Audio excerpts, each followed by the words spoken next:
अभी नील के किनारे रवाना हो जाओ।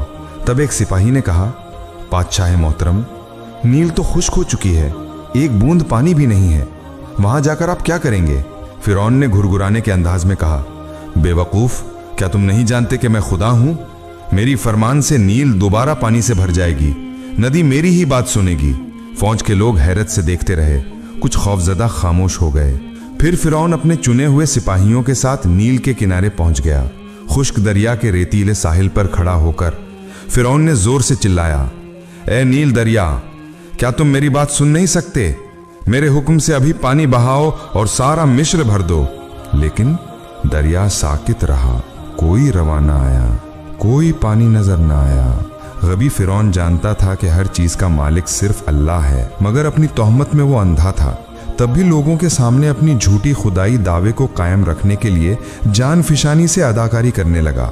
बार बार पानी मांगने के बावजूद नाकामी की वजह से वो फिक्र और इस्तिराब में मुब्तला हो गया।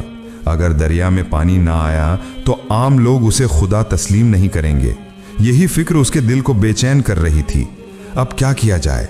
कई सोचों के बाद फिरौन वहां से कुछ सिपाहियों को लेकर शादुला नामी मैदान के किनारे पहुंचा। वहां पहुंचकर फिरौन ने सिपाहियों से कहा, तुम सब यहां खड़े रहो, मैं कुछ बंदोबस्त करता हूं। ये कहकर वो अपने साथ चालाकी से एक सुनसान गुफा की जानिब चल दिया। फिर वो सजदे में गिर पड़ा, रोते हुए बोला, ए रहम करने वाले, रहमत के समुद्र, तेरी कुदरत की कोई हद नहीं, तेरी रहमत की कोई इंतहा नहीं। मैं तेरा हकीर बंदा हूं, तू रहमत के समुद्र है। इस हकीर बंदे की दुआ कबूल कर दे, मेरी इज्जत और मकाम बचा दे। दुनिया में मेरा वकार बरकरार रख, आखिरत में मैं तुझसे कुछ नहीं मांगता। अगर चाहे तो मुझे दोज़ख की आग में सजा देना, फिर भी दुनिया में मेरा वकार बचा दे। ऐ मेहरबान, नील दरिया में पानी नहीं है। एक तरफ तो मिस्र के लोग मौत के दहाने पर पहुंच रहे हैं, बेगुनाह बच्चे, औरतें, बूढ़े सब मौत के गिलास में जा रहे हैं।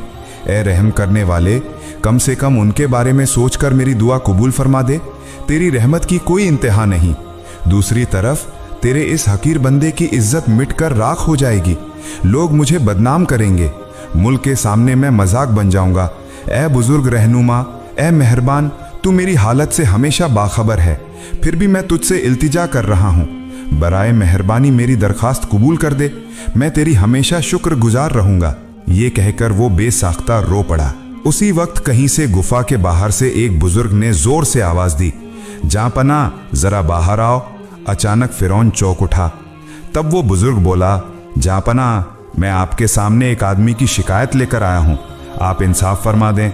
गुफा के अंदर से फिरौन बोला, आप कौन हैं? यहां आपको आने की इजाजत किसने दी? ये तो इंसाफ का मकाम नहीं है, आप कल शाही अदालत में आइए, मैं आपको इंसाफ सुना दूंगा।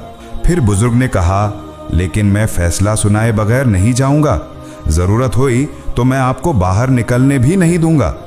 ये सुनकर फिरौन सख्त गुस्से में आ गया, मगर वो उस वक्त मुश्किल में था तो कुछ न कह सका। गुफा से बाहर निकलने का ही वक्त था कि फौजियों की चीखो खुशी सुनाई दी। ये सुनकर वो हैरान रह गया